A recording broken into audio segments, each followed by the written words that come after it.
welcome to the launch of Alone, Together, Loved Forever by Ingrid Lomas. My name's Janine Daniel. I've been harassing you via email, and you lovely people have RSVP'd beautifully. Thank you for coming through. I'd just like to ask you all to take out your cell phones, put them on silent, and then take as many photographs and little short videos as you can and put them on social media. So tonight's order of events, Jenny CRWYS-WILLIAMS, book connoisseur, wine connoisseur, and good conversationist is here to be in conversation with Ingrid. They're going to have a conversation, and then we're going to open the floor for Q&A. And then afterwards, books are going to be on sale. They're 306 Rand. And then Ingrid's available to personalize them and sign them. And please buy them as Valentine's gifts, because a book lasts forever and flowers wilt. Over to Jenny and Ingrid.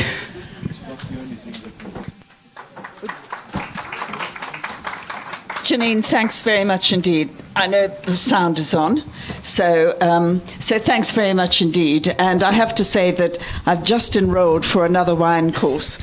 So, but at the end of it, I will be so drunk, you have no idea. So I'm sorry if my back is slightly to you, but there's seats here if you want to move.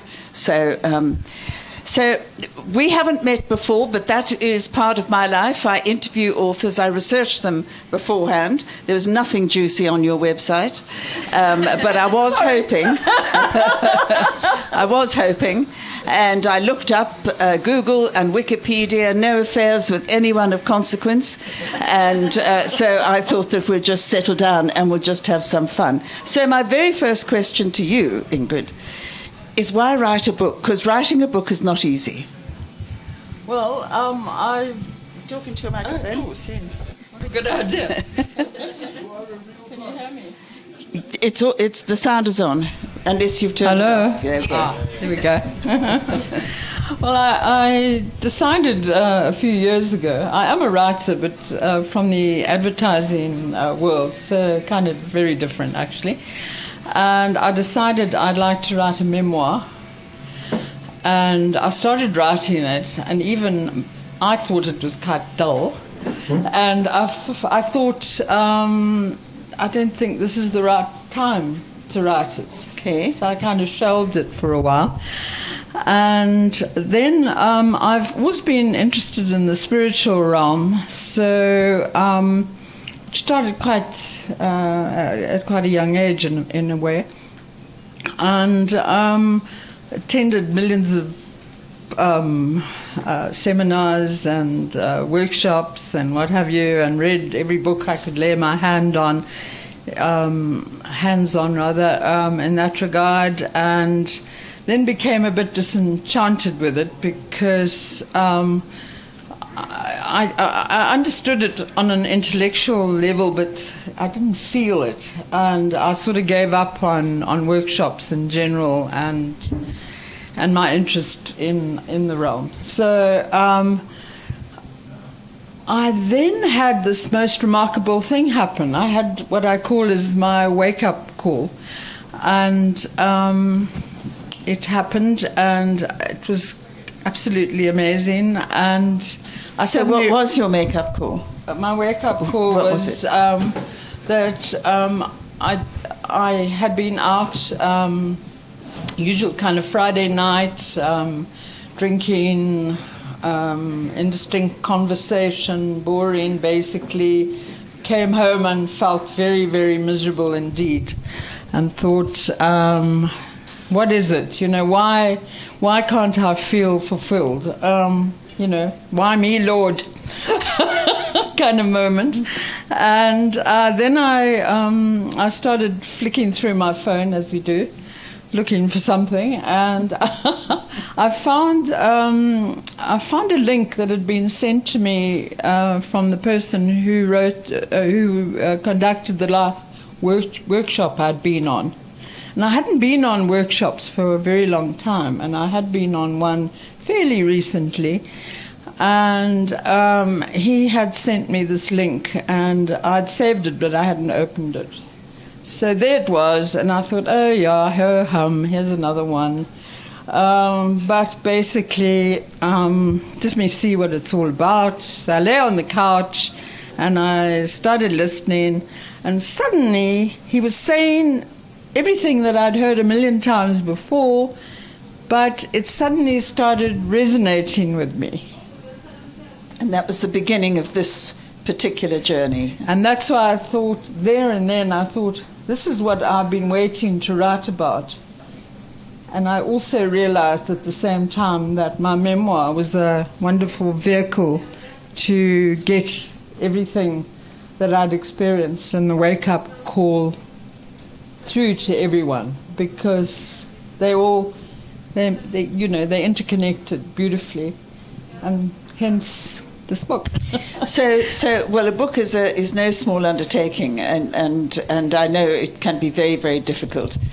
But coming to this as a complete stranger, the first chapter had me slightly confused, and then I realised you were looking at a birth canal, and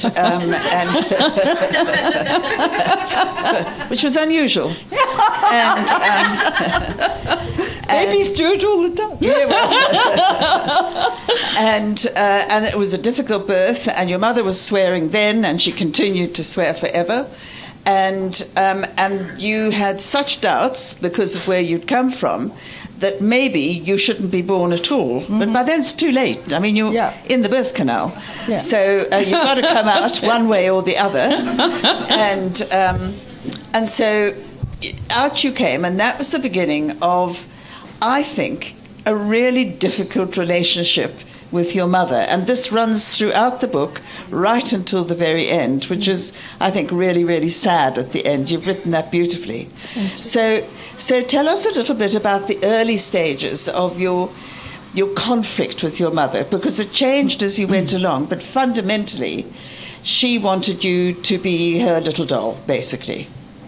Yes, I think she felt rather disappointed, as a lot of mothers do with their own lives. And then, I've given birth to this child. I didn't really enjoy the birth at all, but I might as well make the most of it. And I can now mold her into the person I wanted to be. Because she studied, she was a soprano, and she was also dabbled in being a concert pianist for a short while. She was hugely talented, but had no faith in herself at all. So she thought initially that she might be able to mold me into a concert pianist. But I'm tone deaf, so this was like uphill from the word go. But she thought that she just devised little exercises to train my voice to make it better, more accomplished, which is like, you can't do that. But anyway, so I hated my singing lessons. I hated my piano lessons. And basically, my mother and I just had a divergence of opinion on everything. She, her efforts to control you were interesting. It ranged from you getting into a dress that you didn't want to get into. There's an incident with a black dress, for instance, where you were a little bit older, and you and some of your friends all wanted to be wearing the same black dress because you wanted to start a band, which was a failure. But I thought that was a really interesting episode, because you had almost given up fighting against her, I think, at that stage. And you just said, well, okay, because I have to have a black dress and it's got to be that black dress. And she refused to buy it. Did you go behind her back? Because that's what she thought you did. No, I didn't, actually. I didn't. So you must have told one of the girls. The band leader. Yes. Whose mother was like quite a driving force in her life as well. I I actually wasn't going to sing I was going to be one of the mime artists because they even realised that they were flogging a dead horse with my voice. But I was very thrilled because eventually somebody had asked me to participate in a group activity. I think it was the first group activity I'd been asked to participate in. So I was terribly thrilled, and it was mentioned that we were all going to wear the same black dress for the occasion. And when my mother heard I wanted another black dress, she flipped and refused. She said, "I will buy you a new dress in any colour except black." So I told the band leader, and she told her mother, who was arranging the whole thing. And her mother phoned my mother with disastrous results. And my mother, who's a bit of a snob, thought that that this woman was suggesting that she couldn't afford the dress. Yes. So she immediately said, "Oh, no, some mistake. Of course she can have the dress." But she believed that I'd actually gone. I hadn't even met the woman, actually. Well, she wasn't going to believe you after that. No. But you did get the black dress and you did mime. Oh, yes. Yeah. And it was the fastest created band to open and close on the same night. Well, at least you can say it had nothing to do with you. I was miming. Let's go back to your early childhood. For the first 3 years of your life, I think you were really happy. And you keep talking about the innocence of childhood and the fact that you are happy because you are meant to be happy. You are born happy. And it is only when you become conditioned to the world that it changes you and you're not happy. So those first 3 years are really happy. I'm astonished you can remember them. Yes. I mean, people say about, the book starts in my mother's womb, as Jenny has alluded to, and people say, well, that's obviously you took license there. And I say, well, a little bit, but it was all based on fact of what I'd heard my mother and my grandmother talking about. So it was based on fact. And yes, I have a memory that goes back quite a while. I have a photograph of myself with a doll that was the same height as me, and I was 2, and I remember that photograph being taken. Well, that's really interesting, because that's very early. Yes. I mean, I think that you have memories, but I think you lose them when you're that small. Unless I think because everything I experienced impacted me so strongly, if I can phrase it like that. Everything that happened to me impacted me so vividly that I do tend to... Because when I got back to the book after the wake-up call, it just started to flow, actually, because all the memories started coming back. And I'd be out in a restaurant at dinner or something, and somebody would say something that would trigger something else. And I'd say... I think well, it'd be a bit rude to get out a pen and paper. And people do that. They write on tablecloths. Yeah, I know. But I thought, I hope I remember this. But I did. When I got home, then I wrote it all down again. But my early childhood was very instrumental in grooming me for what was to come, and it just actually got a bit worse before it got better. So let's talk about some of the characters that are in this book. So we'll go back to your mother, who was a complex, disappointed woman, and as we've discussed, wanted you to conform to what she wanted. But there was your father, who you had a better relationship with, until much later, where there was a falling out. But I want to talk about your grandmother, because she was the one who provided stability and huge amounts of love in your life, who was able to come into situations where there was just an impasse where you could not get through to anybody, and she would come in and she would resolve it in a wonderful way. Talk to us a little bit about your grandmother. Yes. My mother, Shirley, because of the dreadful birth she had with me, her favourite saying was, "Ingrid tore me to shreds," which I think explains why I haven't had children. She had such an ordeal with my birth that she stayed on in the nursing home after I was born, and I went home to Nana May, my grandmother.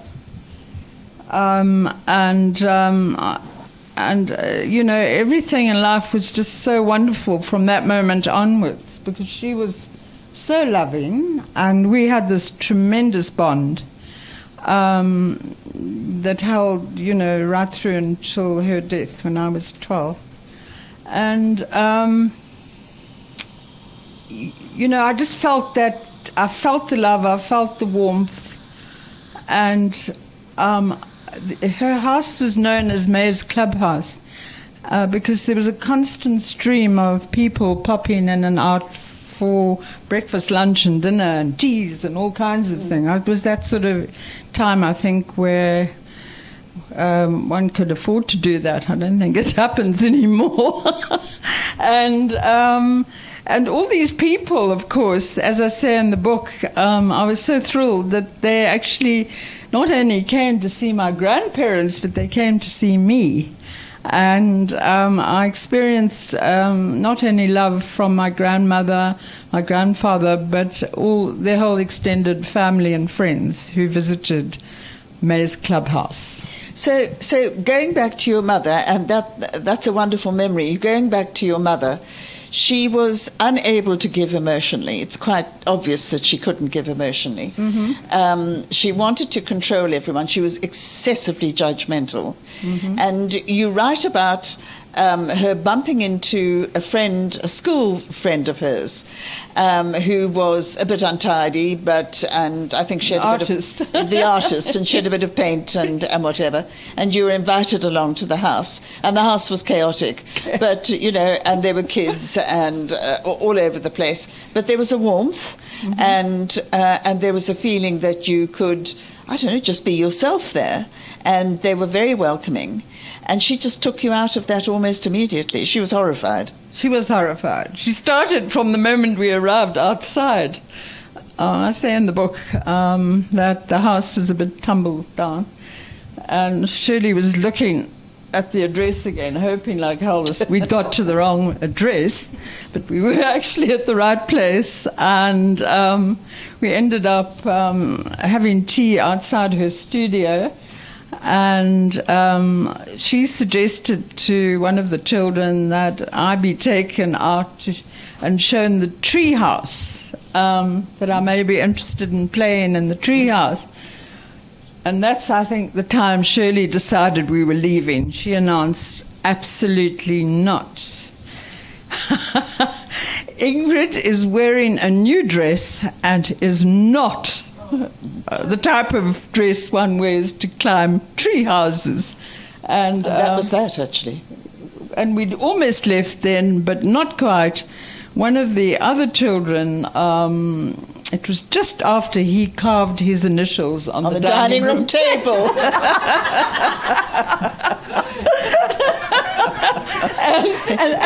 Even I might have said something.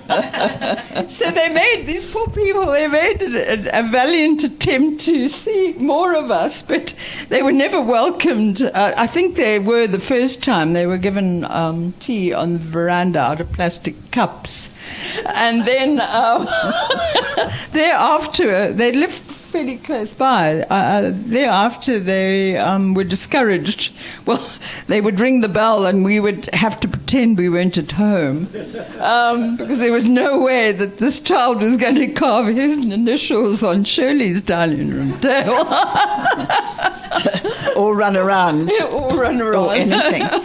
The other quality that she had, which is very difficult to live with, I think, is being very judgmental about everybody and everything. And as she got older, or more mature, shall we say, because she wasn't old at that stage, she had fewer and fewer friends. So the house was very quiet.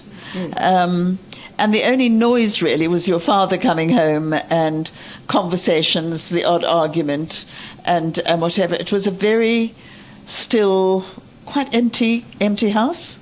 It was totally empty compared to Nana May's house. And yes, you're right in remembering that her circle of friends dwindled as the years progressed, because obviously people objected to being judged harshly by Shirley.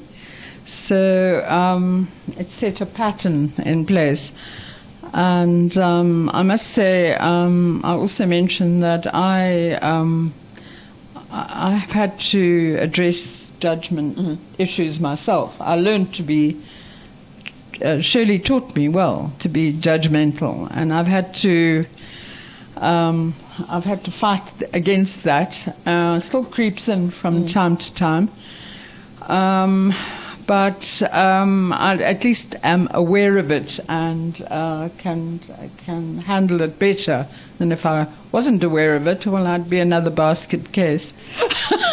But as you grew up, I mean, you had few friends, and I mean, we're not spoiling the book for you, by the way. So we're not going into it, step by step. So there's lots for you to discover, and but there was a craving for people to love you, because you didn't have your grandmother anymore.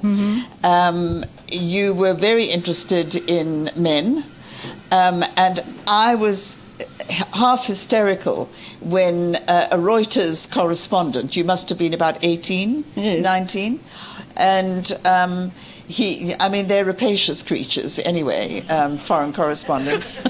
And so there he was passing through, he fancied you, then he went to Singapore, then he phoned you, and then he proposed, and you accepted. And it sounded good fun until you got on board a ship to the UK, which is where he came from, and there was a very handsome guy in uniform. Never trust a man in uniform.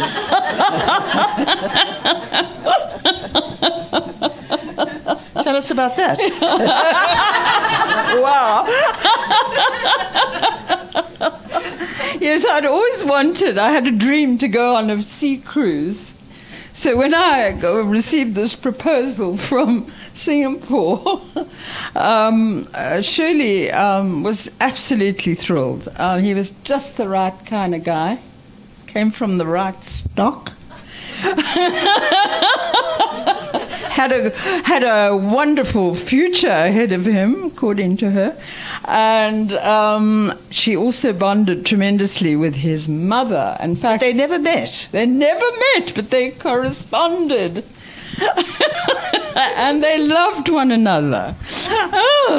So I was going to get if I married him, I was going to get 2 Shirleys, which is going to be a totally frightening experience. But of course, I didn't know. I mean, I hadn't been corresponding with her. It was when I met her, when I got to England, that I put on my running shoes. But anyway, I wanted to do a sea cruise, and then I thought, well, you know what, I'm going to the UK to get married to this guy, and I'll never get the opportunity again, probably, to do a sea cruise on my own, because I'll be married.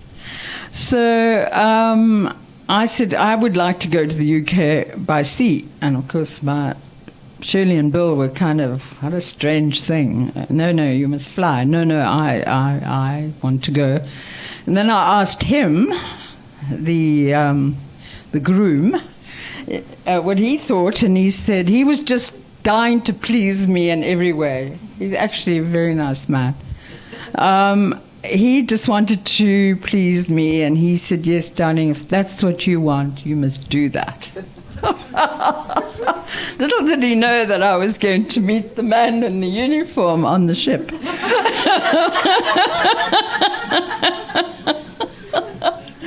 who I just, you say don't trust a man in uniform. Well, I fell madly in love with him, and he was Irish as well. So, he had the Irish charm, the Irish brogue, the devastatingly good-looking. And he announced that he decided to take shore leave when we got to Southampton. And he was going to take me on, we were going to go, he'd planned it all. We were going to travel through to Dublin, and then we were going on somewhere else, and we were going to end up at his family home where his car was. We were going to spend Christmas with his family, and then he was going to take me on a trip around Ireland that I was going to love as much as he loved me. And I thought, yes, this is absolutely exactly what I'd love to do. There's just this problem waiting for me on the other side.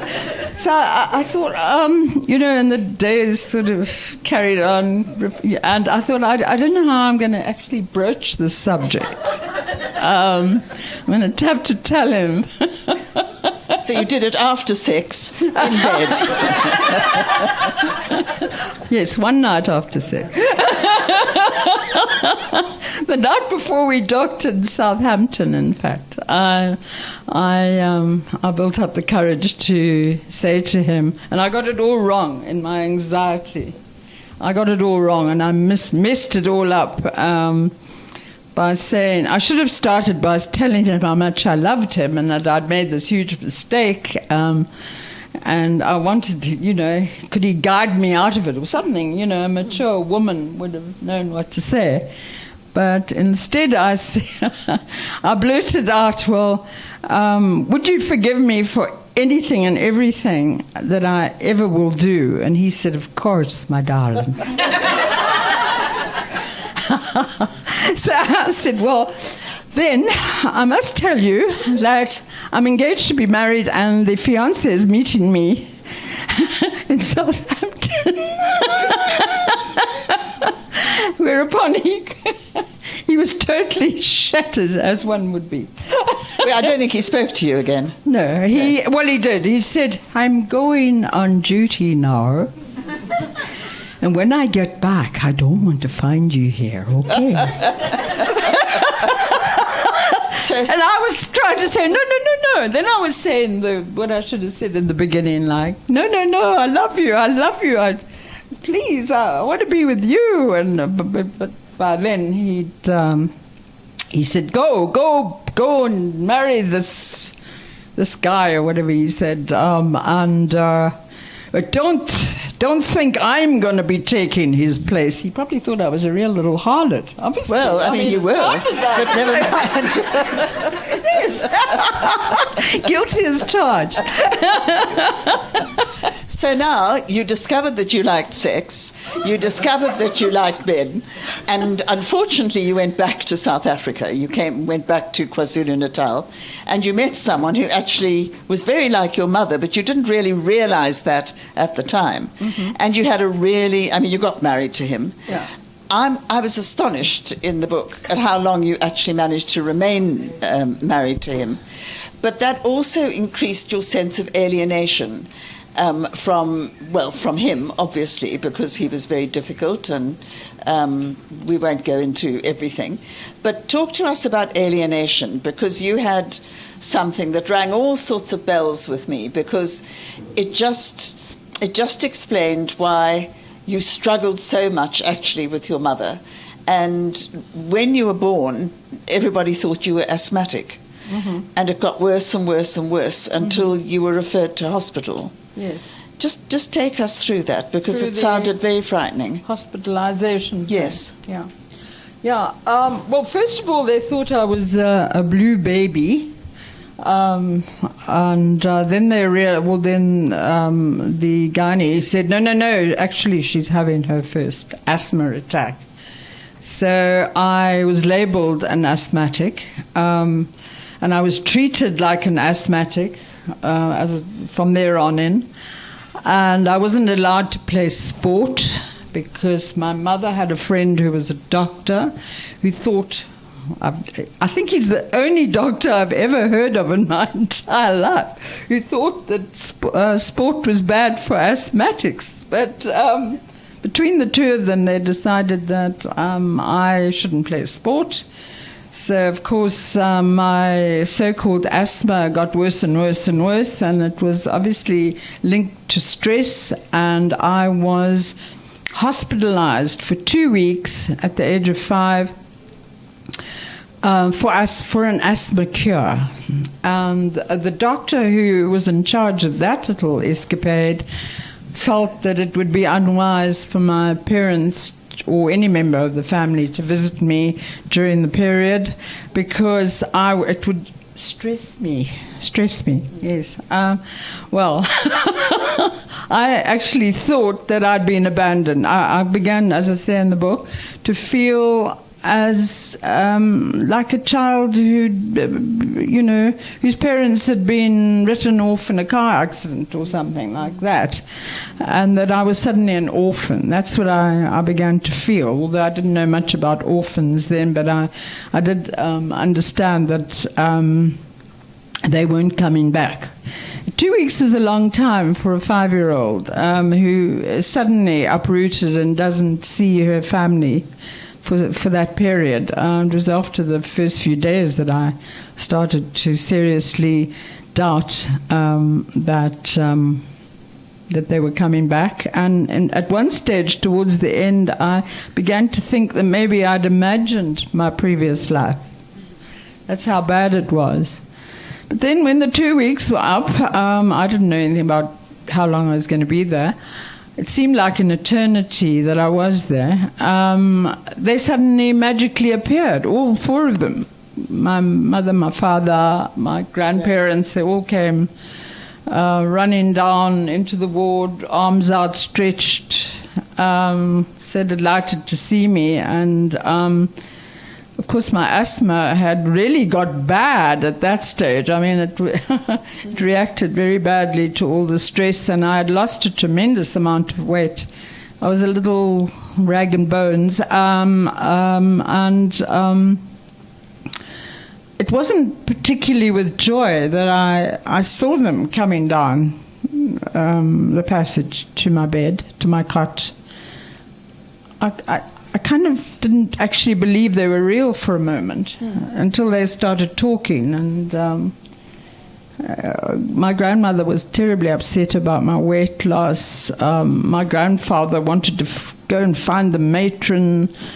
And my father had produced a big sucker that he'd bought en route, which was the most repulsive sucker,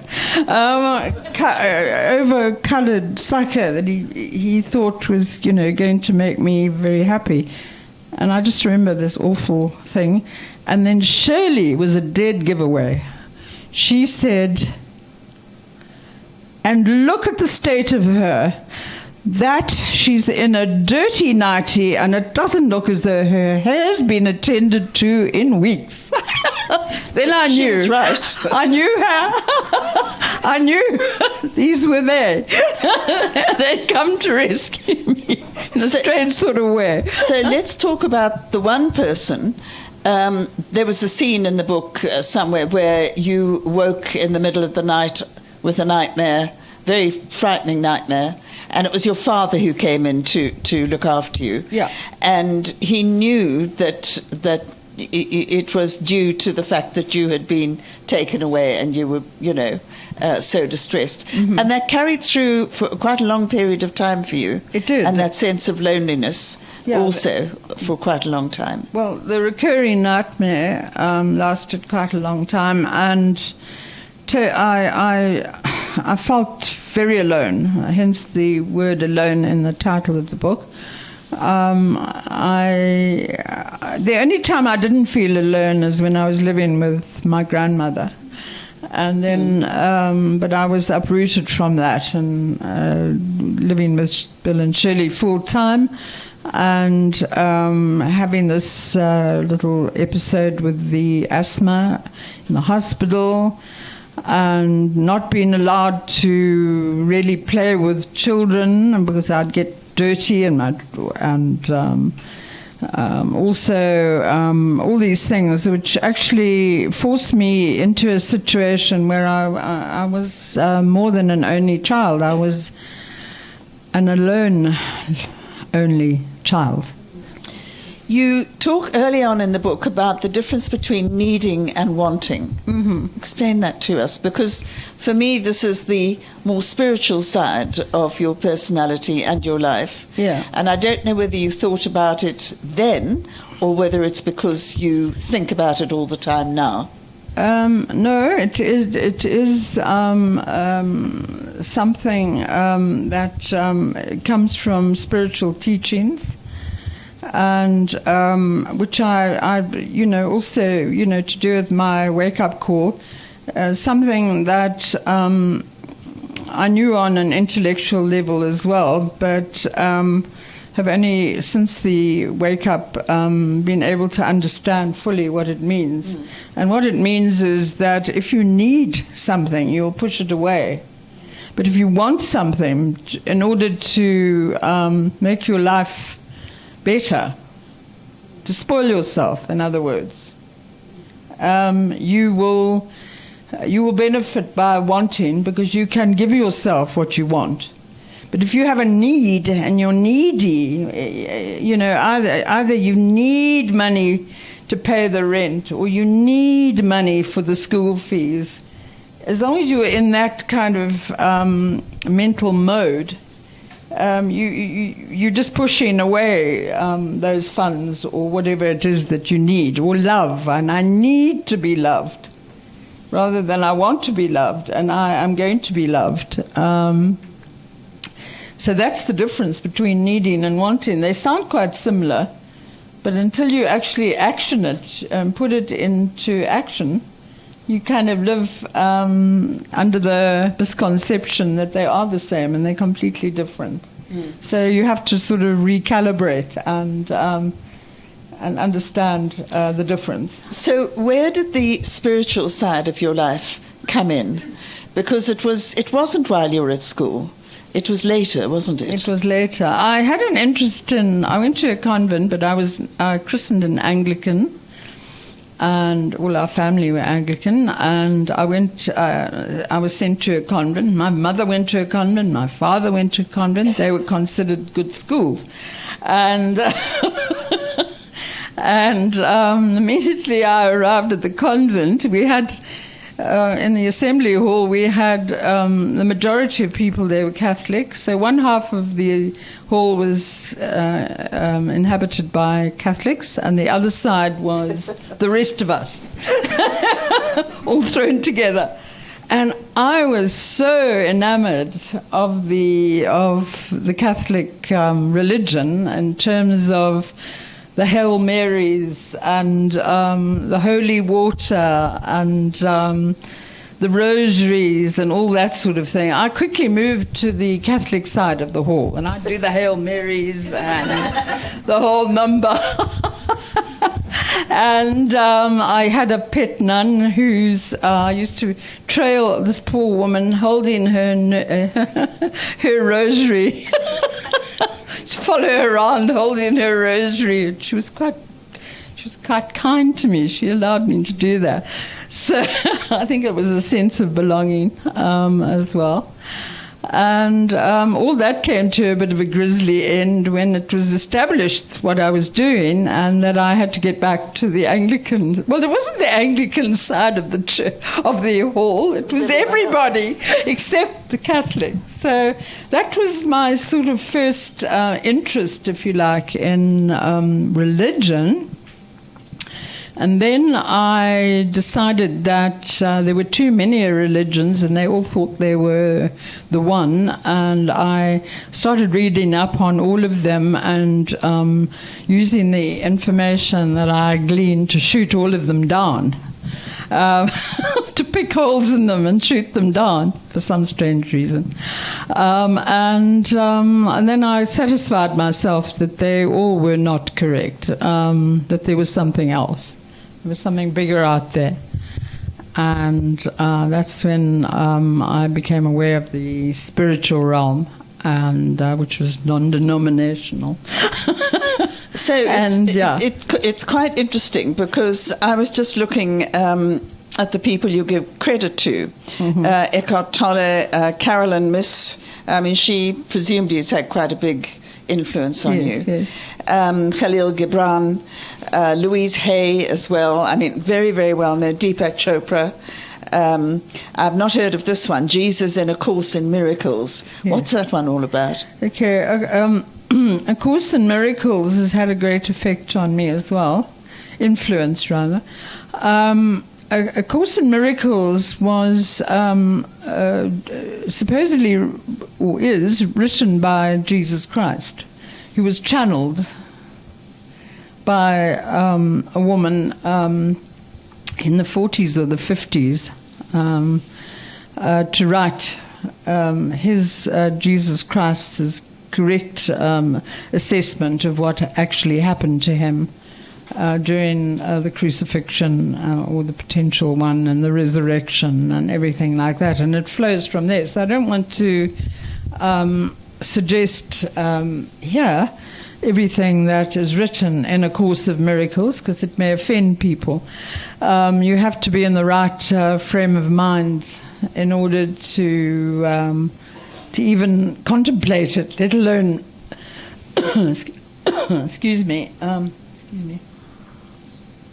let alone accept what is written. But I mean, you were exploring some people very famous for going quite deep, and poetry, and Louise Hay, the Dalai Lama. I mean, he's a wonderful man. And so your journey has been really, really interesting. So in terms of spirituality, which runs throughout this book, where are you now? What do you actually believe? Is there anything fundamental that you believe? Or is it this kind of broad spread of spirituality and light and darkness? Just take us into your belief a bit. I do. I don't believe, once again, that everybody is 100% correct in their teachings and what they believe.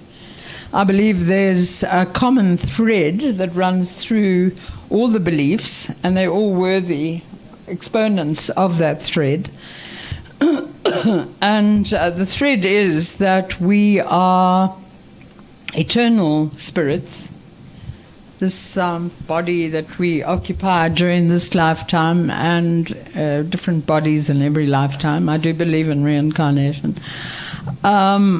They are just coverings for our eternal spirit that lives forever. But we have to wear form. This is form. During this lifetime, or any lifetime. Otherwise, we'd just be a light. We'd just be a light wandering around, which would scare the shit out of everybody.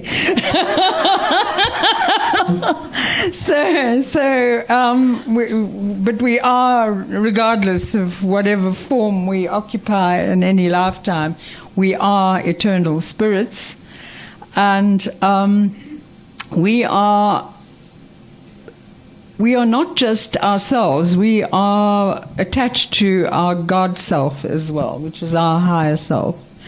So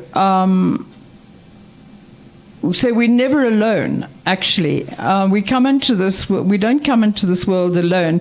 We come in as newly born babies with a body that's covering a very freshly released eternal spirit, and that is why babies are so appealing to everyone. Everyone's drawn to babies. Well, most people are anyway. There are exceptions. But the majority of people love babies, and it's because babies exude the light, which is still fresh, unspoilt. They, through their light, exude love, and people respond to that love. And as we get older and we become conditioned by by our lives here, and what we are taught by all our teachers. I refer to everyone who we bring into our lives as our teachers, not school teachers necessarily, but they can be. So everyone who comes into our lives to teach us lessons during this lifetime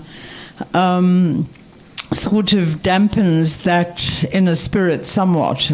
It takes away from it until we awaken to the fact that we are eternal spirits and that we live forever and that we can experience eternal love again, just as we did as we were babies. We can experience it all over again if we're open to doing so, because we're never alone. We are always loved. And we can, that doesn't mean you can't have carnal love and you can't have a relationship love.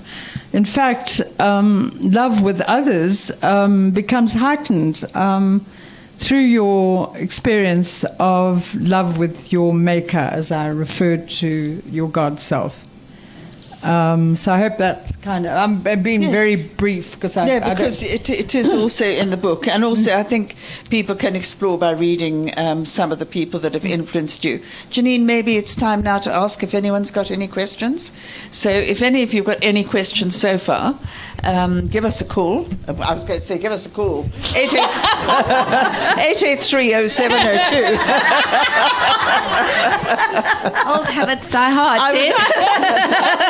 On my first day on Kaya, I said, do give us a call. You're listening to Kaya FM, 883-0702. Went down very well. Please just wave at me if you'd like to ask a question. So you might want to ask questions about alienation and et cetera, et cetera. Okay, thanks, Ingrid, for that. I just saw in the book about your relationship with your mother. Can you tell us about the forgiveness part here? Yeah. Everyone thinks, until they read the book, I believe, thinks that I advocate forgiveness. But I have I don't advocate forgiveness. I advocate forgiving myself, maybe, for thinking that people should be forgiven. Because everybody that I draw into my life, I draw in to teach me lessons. And whatever lessons I'm learning from these people, I brought them in to learn.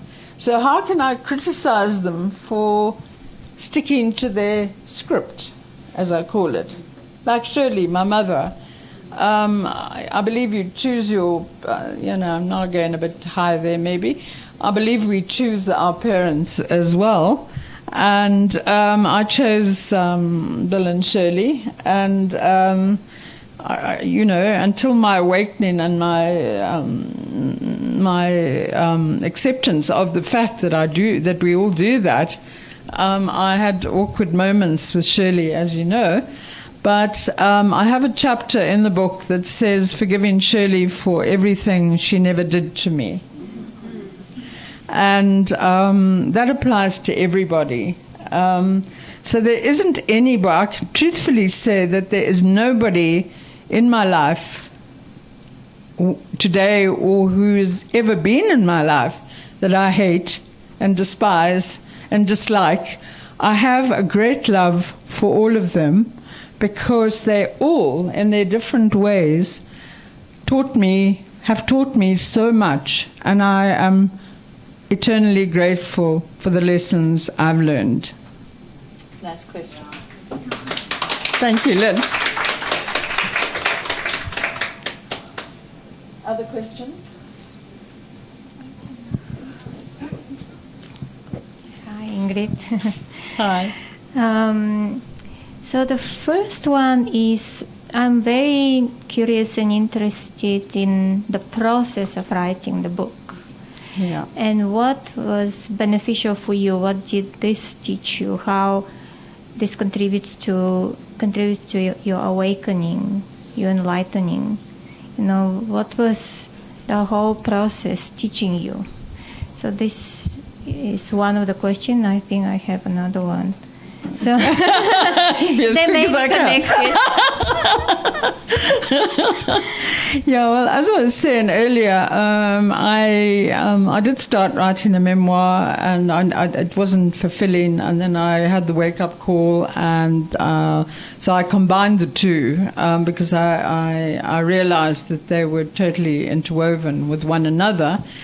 And the interesting thing is that when I tried to write them separately, it was hard work. Seriously hard work, especially the memoir, because I was taking the scabs off old wounds, and it was painful. And the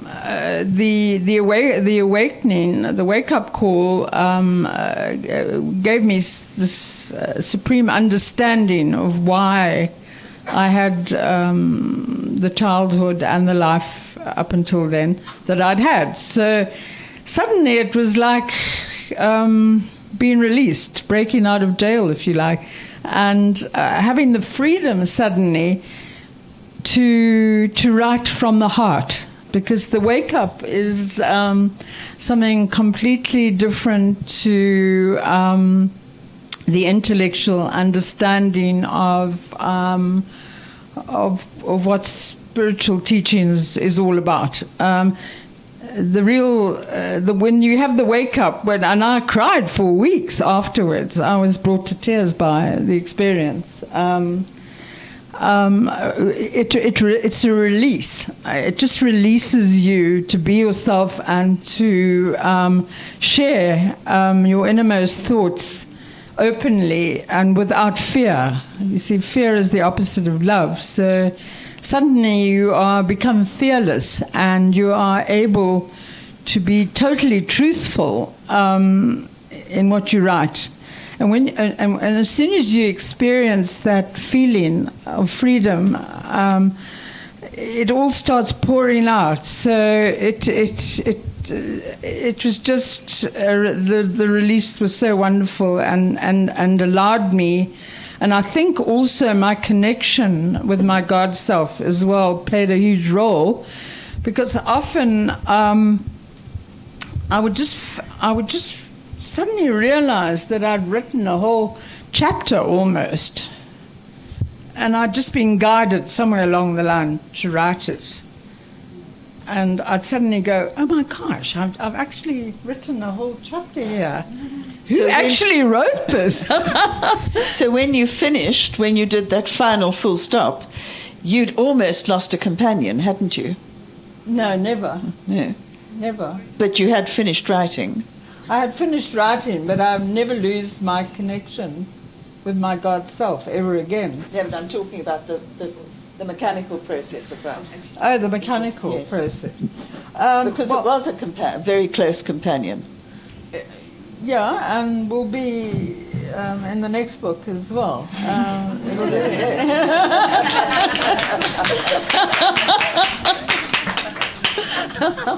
So, yes, I get you, Jenny. Yeah, I understand. I don't know. I like it. Does that answer your question, or am I not being? The next one, so maybe there's one more. As I thought, this may be connected. Mm-hmm. So another curiosity. I haven't read your book yet. Mm-hmm. So I understand that this book is an exploration of your memories, of previous memories in childhood and through your life, but also your spirituality. This is what I've heard, so far. Mm-hmm. So my curiosity, obviously you had some idea and you drive to write the book. However, after it's done, it's written, is there a specific theme and message which you can see in the end, which is different from when you started? Can you see something in which you want to share with us who haven't read the book yet? I don't think different. I think, as I say, from having difficulty writing the memoir and then on its own, and then trying to write about the spiritual awakening on its own, they didn't seem. They both then needed each other as support, and the one opened up the other. And after all, my life has been the reason, has culminated, if you like, although it's not over yet, hopefully, has culminated to a certain extent in the writing of the book, and the ability that the one how the one enabled the other to come to fruition. So I think everything in the book is as it should be. Of course, maybe as time goes by, maybe I'll realize that I've left out things that I want to put in or I want to expand on, and then I can do that. I can write another book. I just want to get this one launched at this stage, and I want to share it with as many people as possible, and I'd like to do talks on it, and I see it as having a huge resonance with the corporate world. How this we seem to be moving further, instead of moving together through COVID, we seem to have moved apart, and there's this great division, racial division in the country, which is now sort of rearing its head more than ever before. Every time you are subjected, and I try not to be, to news broadcasts and the like, I'm confronted by that. And I think the fact that we are all eternal spirits, and we are all part of the same on a spiritual level, could be a great healer in the workplace as well. So I want to turn my attention to that as well. And once I've established that side of things, then I'll be able to get into the next book. Have ideas for that already. I don't know, am I rambling or... Yes. So I always rely on Greg to be truthful. Thank you. Sorry, I didn't mean to be rude. I think you've kind of half answered it in your rambling. Yeah. But what is the takeaway that you would hope that readers get from your book?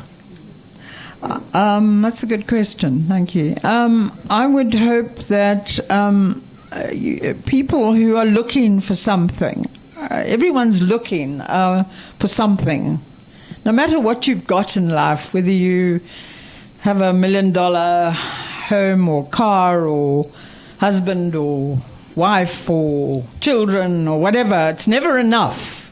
Everyone wants more. They're looking for more all the time. And they're searching all the time. And I hope that my book informs that what you're looking for is inside of you. And it always has been, and it always will be. So you don't have to look for happiness and love through another person or other people. You have to rediscover it in yourself, and that will open up everything else you want. Thank you for the question.